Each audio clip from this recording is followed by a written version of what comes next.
Hey there, guys, and welcome to Abe Jin's SketchUp workshop. So, I've been doing art in SketchUp for quite a few years. It's easy for me because everything is readily available on the PC. I can choose any shape I want to make, any color. So, it's been really convenient, and I've been able to show my creativity along the way quite easily.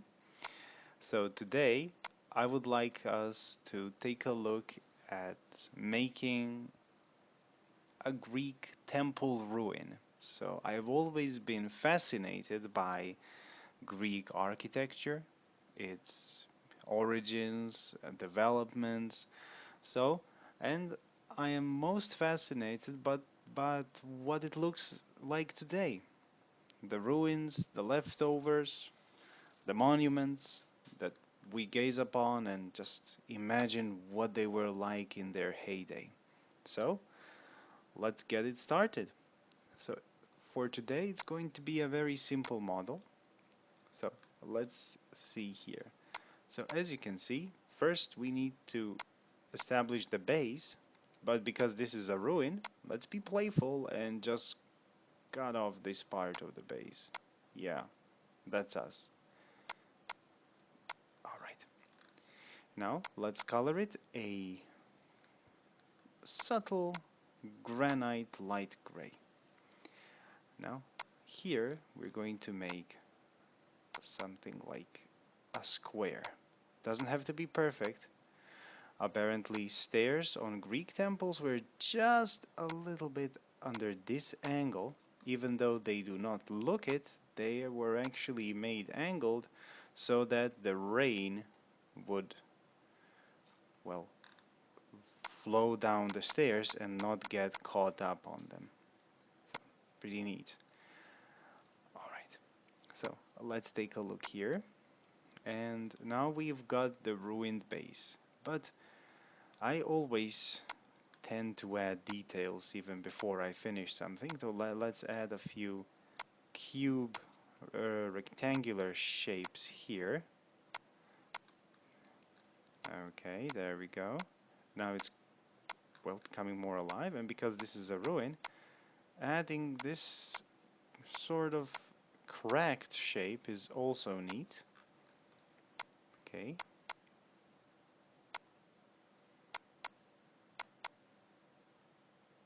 All right, there we go. So now I'm quite happy with the base. And what something else you could do is actually color these rectangles in a different color, like maybe a lighter gray. There we go. Now the base is done. All right. Now let's take a look here. So the stylobody is finished. Now we have to create a few columns. So we'll go with these simpler, I presume Dorian columns. So let's try to make one. So we're going to make a little mix of the styles. So we're just going to extend this. Okay, so this is a bit of a base. And at the bottom, we're going to, well, basically just draw a circle. That's going to be the base, well, the beginning part of the column proper. So that's pretty much it. So let's give it some color, eh? Hop, hop. And here we're going to put this granite gray as well as for the column. Now, your best bet is actually just pulling out this into, excuse me, come on SketchUp, help me out here.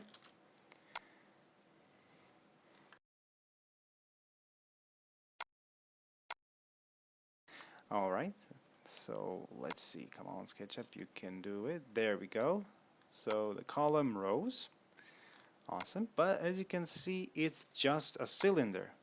What we need is a column that's going to taper at the top. So be smaller at the very top. So how that's easily achieved by by selecting this surface and clicking the scale button, which will give you this little scaling option. There we go. There. Now the column is in proper scale. So, and I would like it to be a little bit taller, and there we go. Now when we turn, so for me, this is the G button, G shortcut, but maybe for others it will be something else. But basically these are the hidden lines. So the hidden lines display geometry that's a bit more complex and that's hidden. So when I reveal it, I'll be able to trace those lines pretty accurately, and therefore I'll be able to create this, let's say, column sort of texture. Okay, so again, this part of the column is done. So, and I still feel like it should be enlarged. Now we're moving on to the top part of the column. So the capital. Now the capital and the base are obviously a bit different, but we'll be needing the base for this. So as you can see, we just turn the base into its own model, into its own group, copy it, follow the axis, and then we just turn it. And there we go, we adjust it, and then, very importantly, the base and the top, they look quite different. So we're going to change its shape, and voila, we got one finished column. So let's see how many we can fit on this fancy base. Now I think that the simpler Greek temples had 4, so we're going to put down 4. Okay, that looks neat. So we're going to keep them like this for now. Now let's see. Perfect. Now let's take a look here, and now we have the more complicated part between the roof and the capital of the columns. So it's going to be simple for us because we will not pay attention to the details that much. So let's just extend a rectangular shape here, pull it up, and what I would like us to do is just create this. So use the offset tool to create this, and then one more time another smaller rectangular shape, and try to push it in. So you can use the arrow keys and various directions to adjust. Sorry, little blooper. Aha, there we go.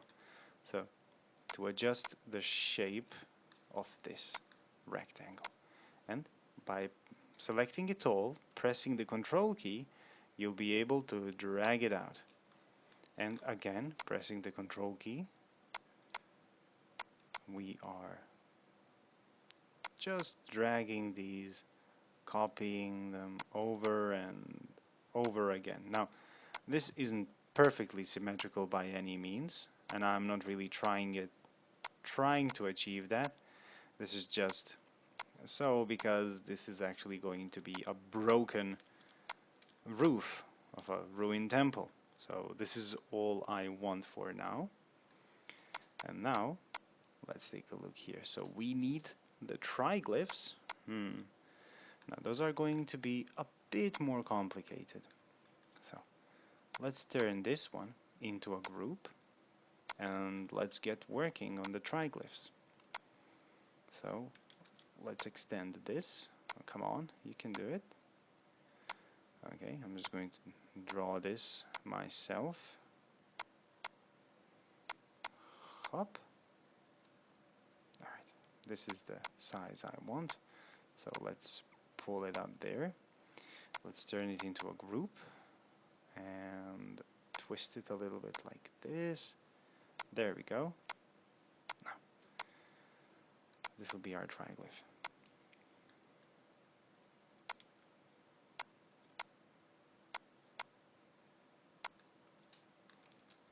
Okay, let's start creating that damage I talked about. So this one will be rather damaged. It's broken, of course. And now, oops.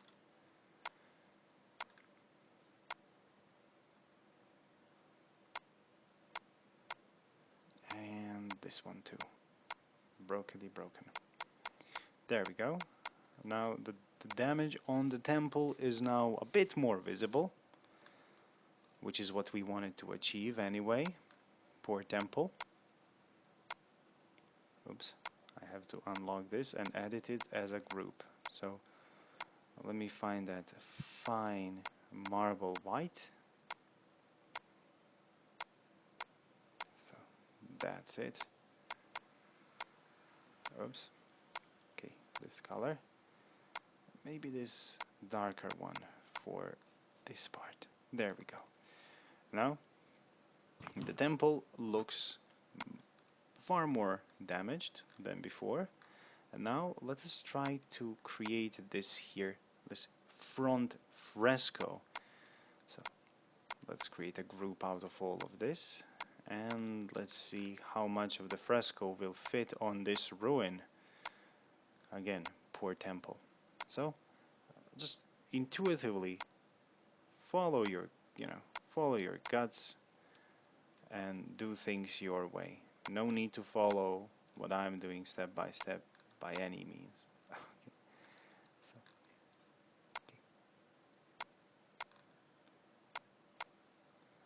So there we go. And ta-da! This one has been created so far, looking good. Now what I would like to do is, or what I will do, hopefully, is add some damage to this. So I'm not sure how much, but we'll figure it out. So by using the freehand line, we'll just trace some havoc upon this block, and voila. There we go. Damaged. Now let's paint it here, here, and here. And now when it comes to the roof, this is a bit of a tricky one. So we're going to draw this rectangular shape, and we're just going to copy it all over the roof, even to the side of the roof, to create this sort of, illusion of having roof tiles, or at least what's left of them anyway. Remember, it's a ruin. Okay. And now the grand finale, well, when it comes to the roof at least, is actually giving this a bit of an image. So as you can see here, we have this picture. So we're going to use it and paste it upon this rectangular shape. Now you're going to ask yourself, why? Well, so texture, turn off projected, and go to position.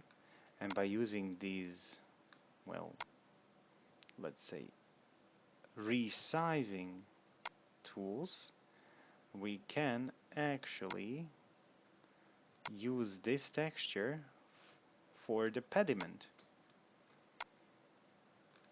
So this one is going to actually stretch it a little bit, just as we need. So just be careful.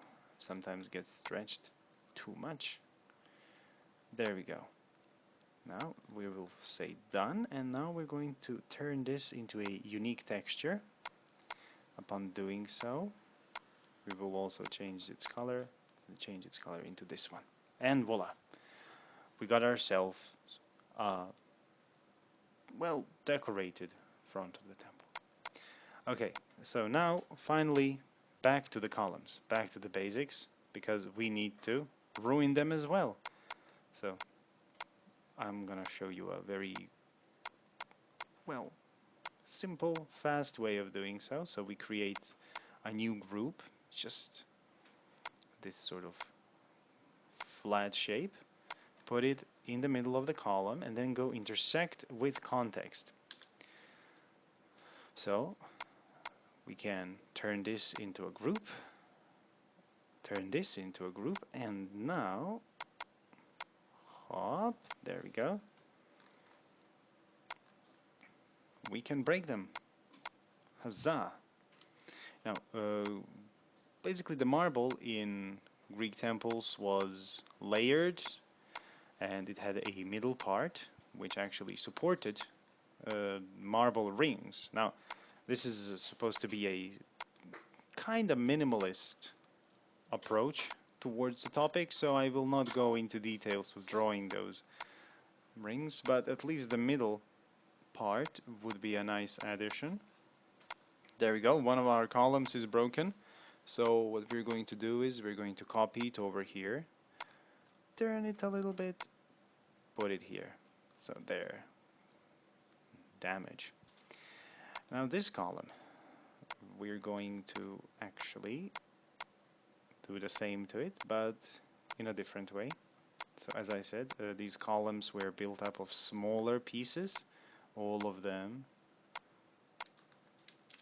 tubular. So let's just save this, and save this as a group. So let's turn this bad boy this way, put it here.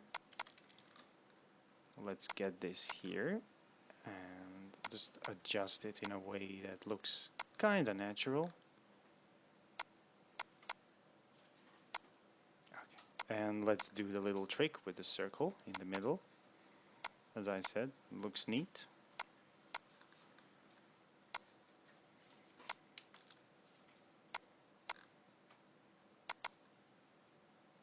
There we go, little circles for everyone.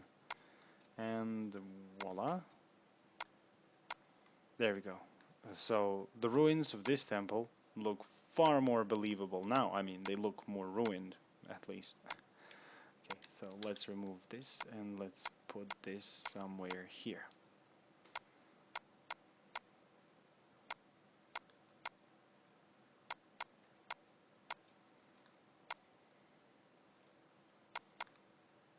Ta-da! So our panorama, oops, let's just